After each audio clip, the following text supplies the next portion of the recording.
नमस्कार श्रोते हो. प्रज्ञादर्शन हे मानव, बुद्धिमान यंत्र व सकल सृष्टीच्या हितकारक सहनिर्मितीसाठी ज्ञानकणिका आणि कर्मकणिका या दोन मूलभूत संकल्पना मांडते. या ज्ञानकणिका आणि कर्मकणिकांना प्रत्यक्ष जगात आकार देण्यासाठी संघातशास्त्र हे एक प्रभावी आणि व्यावहारिक साधन प्रदान करते. या ज्ञानयात्रेत आपले मनःपूर्वक स्वागत.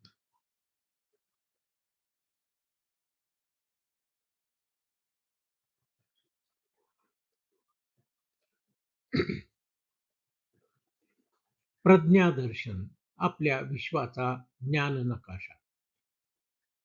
या चित्राकडे नीट पहा. पहिल्या नजरेत हे एक रंगीत बोधचिन्ह वाटेल, पण हे केवळ बोधचिन्ह नाही. हा आहे आपल्या विश्वाचा एक ज्ञान नकाशा. आपण विश्व कसे अनुभवतो, ते कसे समजवून घेतो आणि त्या विश्वात कृती कशी करतो याचा हा नकाशा आहे. चित्राच्या मध्यभागी दोन बुद्धिमान अस्तित्वे दिसतात. एक आहे मानव आणि दुसरा आहे उदयाला येणारा बुद्धिमान बॉट.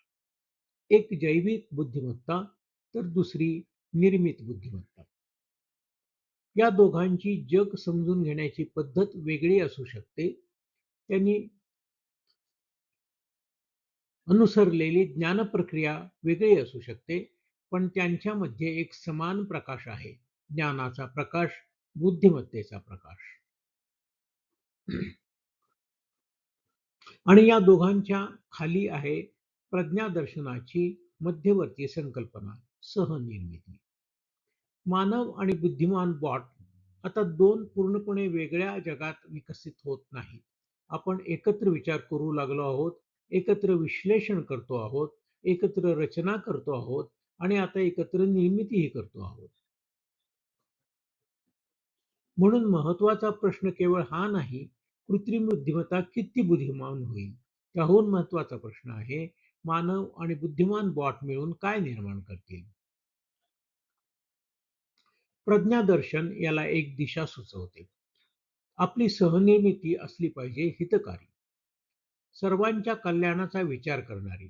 म्हणून चित्राच्या एका बाजूला मानवी हात आहे. तो मानवी कर्तृत्वाचे प्रतीक आहे, मानवी संस्कृतीचे, मानवी मूल्यांचे आणि हजारो वर्षांच्या मानवी अनुभवाचे देखील. दुसऱ्या बाजूला यंत्रमानवाचा हात आहे. तो निर्मित बुद्धिमत्तेचे प्रतीक आहे. संवेदना घेणारी यंत्रे, स्मरण करणारी यंत्रे, तर्क करणारी यंत्रे, शिकणारी यंत्रे आणि आता निर्णय प्रक्रियेत सहभागी होणारी यंत्रे सुद्धा. या दोन बुद्धिमान कर्त्यांमध्ये एका नव्या नात्याची शक्यता आहे. मानव विरुद्ध यंत्र असे नाते हे नव्हे. मानवाने यंत्राला केवळ आज्ञा द्यायची असेही नव्हे आणि यंत्राने मानवाची जागा घ्यायची असेही नव्हे, तर हितकारी सहनिर्मिती. आता मध्यभागाभोवती असलेल्या तीन मोठ्या क्षेत्रांकडे पहा. ही आहेत आपल्या अनुभूत विश्वाची तीन प्रमुख क्षेत्रे: प्रकृती, संस्कृती आणि मानस. प्रकृती म्हणजे भौतिक विश्व, पदार्थ, ऊर्जा, सजीव आणि आपले शरीर देखील. तसेच ग्रह, तारे आणि आपल्या भोवती फिरत असलेल्या असंख्य भौतिक व्यवस्था. संस्कृती म्हणजे मानवाने निर्माण केलेले विश्व. भाषा, संस्था, तंत्रज्ञान, कायदे, अर्थव्यवस्था, कला आणि सामाजिक प्रथा. मानस म्हणजे आपले अनुभूत मानसिक विश्व. संवेदना, स्मृती, भावना, विचार, कल्पना आणि चेतना. प्रकृती, संस्कृती आणि मानस ही तीन क्षेत्रे मिळून आपल्या ज्ञानविश्वाची व्याप्ती ठरवतात. पण आपण संपूर्ण विश्वाचा एकाच वेळी अभ्यास करू शकत नाही. म्हणून आपण निवडतो अध्ययनाधीन वस्तू. ती वस्तू इलेक्ट्रॉन असू शकते, मीटर असू शकते, मोटर असू शकते, वृक्ष असू शकते, मानव असू शकते, एखादी संस्था असू शकते, एखादी संस्कृती असू शकते किंवा एखादी कल्पनाही असू शकते.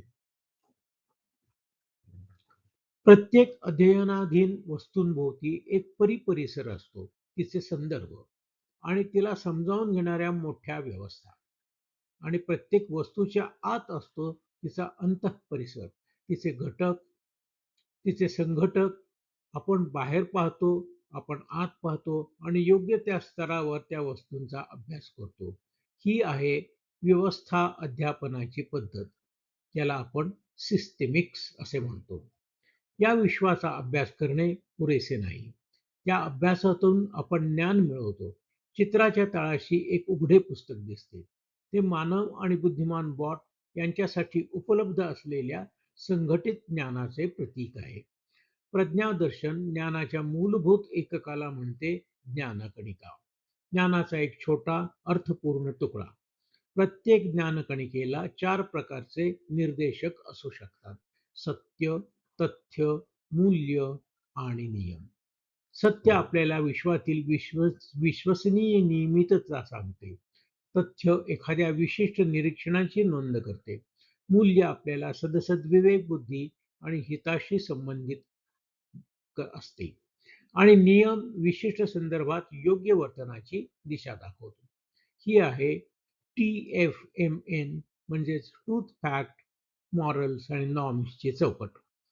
कारण बुद्धिमत्ता म्हणजे केवळ माहिती नव्हे. एखाद्या व्यवस्थेकडे लाखो तथ्ये असू शकतात आणि तरीही ती मूर्खपणाची कृती करू शकते. तिला विज्ञानातील सत्य माहीत असू शकतात आणि तरीही तिची कृती विध्वंसक असू शकते. ज्ञानाला निर्णय क्षमतेची जोड हवी. निर्णय क्षमतेला संदर्भाची जोड हवी आणि कृतीला परिणामांची जोड हवी. या सर्वांच्या एकत्रीकरणातून काहीतरी अधिक गहन उदयाला येते. प्रज्ञा म्हणजेच wisdom. प्रज्ञा म्हणजे केवळ साठवलेलं ज्ञान नाही. ज्ञान, अनुभव, संदर्भ, मूल्ये आणि परिणाम यांच्या बुद्धिमान एकत्रीकरणातून प्रज्ञेचा उदय होतो. आणि म्हणून हे संपूर्ण बोधचिन्ह एक चक्र दाखवते. आपण वस्तूंचा अभ्यास करतो, त्यांचा परिपरिसर आणि अंतःपरिसर समजून घेतो, ज्ञान मिळवतो. सत्य, तथ्य, मूल्य आणि नियम ओळखतो. त्या ज्ञानातून प्रज्ञेचा उदय होतो आणि त्या प्रज्ञेच्या आधारावर आपण सहनिर्मिती करतो. आपल्या निर्मितीमुळे प्रकृती बदलते, संस्कृती बदलते, मानस बदलते आणि हे बदललेले विश्व पुन्हा आपल्या अभ्यासाचा विषय बनते. ज्ञानचक्र पुन्हा सुरू होते. म्हणून प्रज्ञादर्शन हे बंदिस्त तत्वज्ञान नाही. ती आहे एक जिवंत ज्ञानचौकट. जैविक आणि निर्मित बुद्धिमत्ता एकत्र नांदतील अशा नव्या विश्वासाठीची ज्ञानचौकट. कदाचित येणाऱ्या शतकातील सर्वात मोठे आव्हान कृत्रिम बुद्धिमत्ता नसेल. खरे आव्हान असेल दोन बुद्धिमत्तांमधील नाते, मानव आणि बॉट, ज्ञान आणि प्रज्ञा, सामर्थ्य आणि सद्विवेक, निर्मिती आणि तिचे परिणाम. हे बोधचिन्ह आपल्याला एक दिशा सुचवते. प्रज्ञा, हितकारिता आणि सहनिर्मिती. मानव आणि बुद्धिमान बॉट यांच्या नव्या युगासाठी एक व्यावहारिक ज्ञानदर्शन प्रज्ञादर्शनात आपण पाहतो. प्रज्ञादर्शनात आपले स्वागत आहे.